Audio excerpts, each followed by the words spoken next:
자, 이제 마지막 발표자만을 남겨놓고 있고요. 사실 제일 떨려하는 마음을 오랫동안 부여잡고 있었어요. 그래서 우리 마지막 발표자 올라올 때 여러분들 뜨거운 박수로 함께해 주시기 바라겠습니다. 자, 세상을 뒤집어 놓으셨다. 뒹굴뒹굴 뒤집기 로봇이라는 주제로 발표를 할 6번째 발표자입니다. 이태지 발표자입니다. Let's welcome with a big round of applause for Flipping the World, The Rolling Robots by Taeji Lee.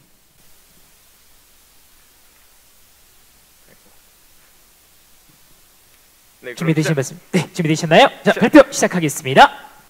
안녕하세요. 저는 IT융합공학과 학부생 이태지입니다. 오늘 이 자리에서 여러분들께 제가 지금 만들고 있는 로봇을 소개시켜 드릴 수 있어서 굉장히 즐겁고 기쁜 마음입니다. 여러분, 혹시 자연 속에서 뒤집기 동작에 대해서 생각해 본 적이 있으신가요? 예를 들어서 악어 같은 경우에는 뒤집기 동작을 통해서 순간적으로 엄청나게 폭발적인 힘을 내기도 합니다. 좀 더 귀여운 예시를 들자면은 고양이나 강아지들은 뒤집으면서 재밌게 놀기도 하죠. 사실 이렇게 멀리 갈 필요도 없이 우리 인간은 태어나서 처음으로 첫 뒤집기를 통해서 이 세상을 돌아다니는 탐험을 하기 시작합니다. 이 뒤집기라는 동작, 되게 직관적이고 간단해 보이지만 사실 엄청난 가능성을 품고 있을지도 모릅니다. 이 뒤집기는 우리에게 되게 먼 이야기가 아닌데 사실 오늘 아침 저만 해도 침대에서 저기 있는 휴대폰을 가지러 갈 때 이게 벌떡 일어나서 가는 게 아니고 침대에서 이렇게 굴러가지고 휴대폰을 딱 잡았는데요. 이런 것처럼 우리는 무의식적으로 이 뒤집기라는 동작이 얼마나 효율적인지를 체감하고 있는 것입니다. 저는 이 대목에서, 이 관점에서 이것을 로봇에 적용시켜보면 어떨까라는 고민을 했습니다. 그래서 약간 이런 식으로 로봇이 이렇게 뒤집어가면서 움직인다면은 에너지 효율적이고 크기도 줄일 수 있지 않을까라고 생각했습니다. 그렇게 해서 만든 것이 바로 이것, 제가 만든 이 뒤집으면서 가는 로봇입니다. 이 로봇은 여기 달려있는 3개의 팔을 이용해서 이렇게 뒤집으면서 앞으로 나아갑니다. 방향 전환도 물론 할 수 있고요. 근데 이 로봇이 뒤집어서 앞으로 가는 것뿐만 아니라 더 대단한 점은 계단이나 균열, 돌무더기와 같은 험난한 지형도 훨씬 더 바퀴보다 훨씬 더 잘 돌파할 수 있다는 것입니다. 그러면 이쯤에서 그러면은 강아지용 로봇이나 휴머노이드를 사용하면 되는 것 아니냐라는 생각이 들 수도 있는데 이 로봇은 그 로봇들에 비해서 훨씬 더 적은 모터를 사용합니다. 강아지용 로봇만 해도 최소 12개의 모터를 사용을 해야 정상적으로 작동을 할 수 있는데 이 로봇의 경우에는 단 3개의 모터만으로도 이 움직임을 가능하게 하는 것이죠. 3개의 모터만을 사용하기 때문에 에너지적으로도 굉장히 효율적입니다. 그리고 모터를 적게 사용하니까 제작 단가도 내려갈 수가 있겠죠. 사실 이 부분이 핵심인데 이 로봇이 널리 사용되기 위해서는 가격이 좀 저렴해야 한다고 생각합니다. 현재 우리 삶에서 로봇을 많이 찾아볼 수 없는 가장 큰 이유 중에 하나가 바로 이 로봇이 비싸다는 점이기 때문이라고 생각을 했기 때문인데요. 그렇기 때문에 이 로봇이 저렴해졌다는 것은 아주 중요한 특성이라고 할 수 있겠습니다. 그러면 이 로봇으로 무엇을 할 수 있을까요?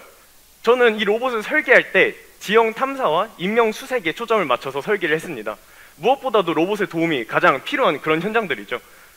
이 로봇이 여기에 지금 보이시는 것처럼 카메라도 달려있고 이런 식으로 자석 형태로 센서를 커스터마이즈 할 수 있게 만들어 두었습니다. 앞으로 이 로봇의 제어 시스템을 더 개선하고 이렇게 장착할 수 있는 센서의 종류나 정밀도도 높여간다면은 실제로 그런 지형 탐사나 인명 수색 임무에 좀 더 유용하게 사용될 수 있을 것입니다. 여기서 뜬금없지만 제 꿈 얘기를 하고 마무리를 하도록 하겠습니다. 저는 사실 꿈이 있는데요. 제가 만든 로봇이 사람을 널리 이롭게 했으면 좋겠다는 그런 꿈입니다. 되게 말은 거창하게 했는데 쉽게 말하자면은 저는 제가 만든 로봇을 사람들이 많이 사용해줬으면 좋겠다는 그런 꿈을 가지고 있습니다. 그리고 바로 여기 보이시는 이 로봇이 저의 꿈을 이루어줄 수 있는 첫 번째 단계가 될 것이라고 믿어 의심치 않습니다. 앞으로 많은 기대 부탁드립니다. 들어주셔서 감사합니다. 네, 잘 들었습니다. 네, 로봇을 통해서 홍익인간의 이념을 이루고자 널리 뜻을 알리고 있습니다. 자, 질문 부탁드리겠습니다. 혹시 데모가 안 되면 이렇게 손으로 구동해서라도 어떻게 움직이는지 볼 수 있을까요? 네, 제가 배터리를 가져오지 않아가지고 구동은 사실 할 수는 있는데 이게 제가 배터리를 안 가져가서 보시면 이렇게 모터가 이쪽 리니엄 방향으로 이렇게 움직이거든요.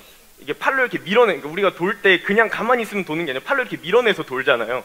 그런 것처럼 이 로봇이 바닥에서부터 이렇게 몸체를 밀어내서 뒤집어지게 되는 동작을 수행을 합니다. 이런 식으로 작동을 합니다.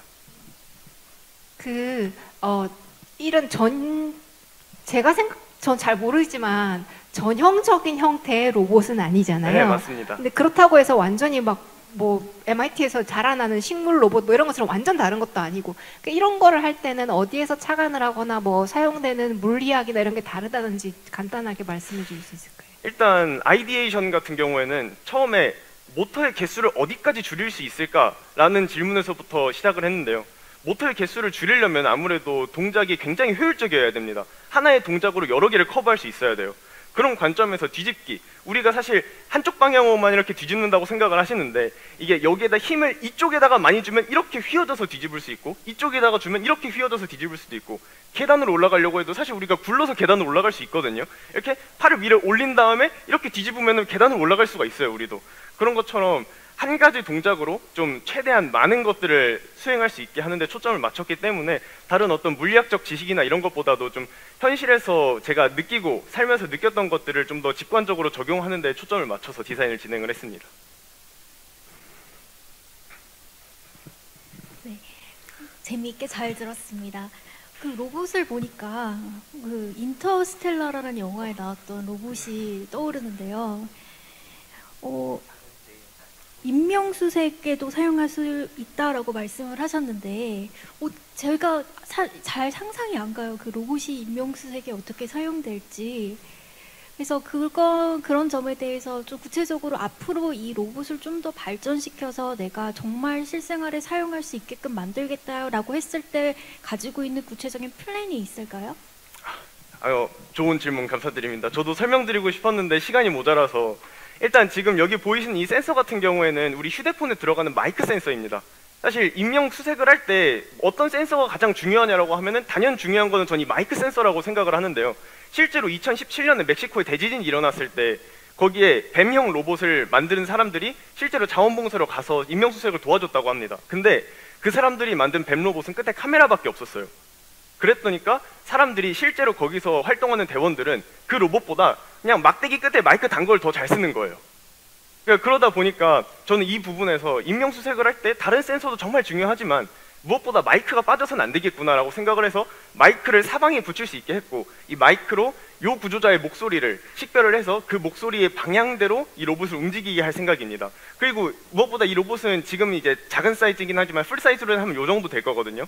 이렇게 근데 이 정도 사이즈의 로봇이 실제 환경에서는 작은 사이즈에 속합니다. 저렴하기도 하고요. 그래서 이 로봇을 많이 디플로이해서 많이 흩뿌려가지고 수색 작업에 좀 더 사람들이 못 듣는 주파수도 들을 수도 있고, 뭐 땅의 울림도 들을 수도 있을 것이고, 이제 그런 식으로 좀 군집 로봇화 시켜가지고 앞으로 인명 수색이라든지 그런 지형 탐색 작업을 이어갈 수 있을 것이라고 저는 생각을 합니다.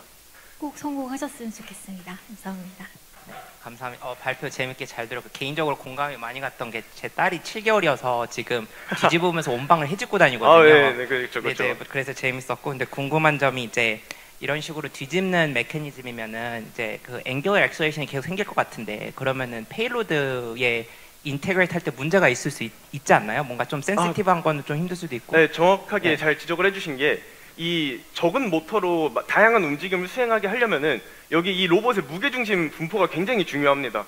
이게 왜 중요하냐 하면은 이게 팔을 양쪽으로 들어올릴 때는 앞으로 뒤집어야 되는데 한쪽만 들어올리면 이쪽으로 뒤집어야 돼요. 그러니까 말씀하신 것처럼 안에 여기에다가 이제 좀 뭔가를 탑재한다거나 무거운 짐을 올린다거나 하는 데는 적합하지 않습니다. 그렇기 때문에 이제 제가 집중한 태스크가 인명 수색, 지형 탐사와 같은 뭐 페일로드가 별로 필요 없는 그런 곳에 좀 더 포커스를 맞춰서 디자인을 한 것입니다. 네. 감사합니다. 저희 딸도 막 돌다가 받고 울고 그러는데.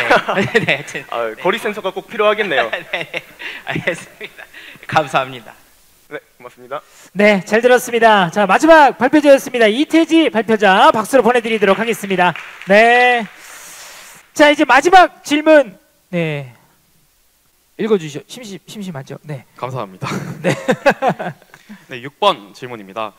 뒤집고 돌아다니는 행동이 마이크나 카메라 등의 센서의 노이즈를 만들지는 않나요? 그렇다면 이 점을 어떻게 해결할 수 있을까요? 라고 질문 주셨습니다. 네. 좋은 질문 주셨습니다. 어떤 분인지는 몰라도 아주 중요한 부분을 짚으셨는데요. 실제로 아까 제가 보여드린 로봇에는 카메라가 달려있기도 했습니다. 비단 마이크나 거리 센서뿐만 아니라 다양한 주변을 감지하는 장치들의 경우에는 이렇게 급변하는 가속이나 아니면 급변하는 위치에 대해서 굉장히 민감하게 반응을 합니다. 그렇기 때문에 이 로봇의 어떻게 보면 구조적 한계라고도 좀 볼 수 있는데요.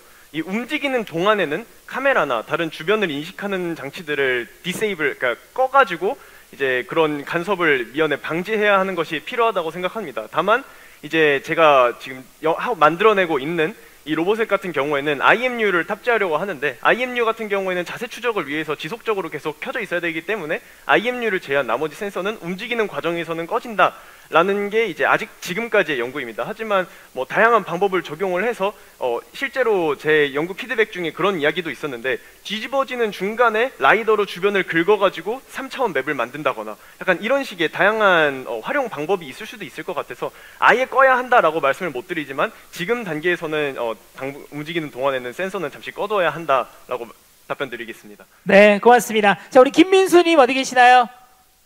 네, 앞으로 나오시고 선물 전달 드리도록 하겠습니다. 자, 마지막 질문에 네, 선물까지 함께 제공해 드렸습니다. 고맙습니다. 자, 그리고 우리 최우수상도 네, 저희가 시상하도록 하겠습니다. 우리 박수진 연구처장님께서 네, 함께 해 주시도록 하겠습니다. 자, 우리 최우수상 앞으로 나와 주시고요. 최우수상 축하드립니다. 이태지 상장의 내용은 전과 동일합니다. 축하드립니다. 축하드립니다. 네, 함께 사진 함께 찍도록 하겠습니다. 정면 바라봐 주시고요.